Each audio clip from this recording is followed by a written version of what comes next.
वफाकी आईनी अदालत ने करार दिया है कि हाई कोर्ट ना तो सुप्रीम कोर्ट के मातहत है और ना ही वफाकी आईनी अदालत के मातहत है। हाई कोर्ट्स को हिदायत जारी करने के अहकामात बहुत एहतियात और मुनासिब अल्फाज में दिए जाने चाहिए।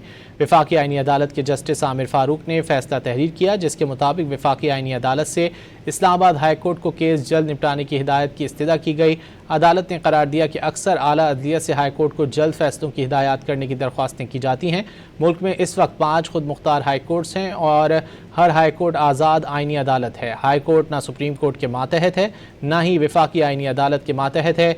ज़िली अदालतें या दीगर ऐसी अदालतें जो आर्टिकल 203 के तहत कायम हुई वो हाई कोर्ट के मातहत हैं। वफाकी आईनी अदालत ने करार दिया कि हाई कोर्ट के तमाम फैसले सुप्रीम कोर्ट या वफाकी आईनी अदालत में चैलेंज किए जा सकते हैं, लेकिन हाई कोर्ट के फैसले को चैलेंज करना अदालत को किसी भी तरह मातहत नहीं बनाता। हाई कोर्ट्स को हिदायत जारी करने के अहकामात बहुत एहतियात और मुनासिब अल्फाज में दिए जाने चाहिए।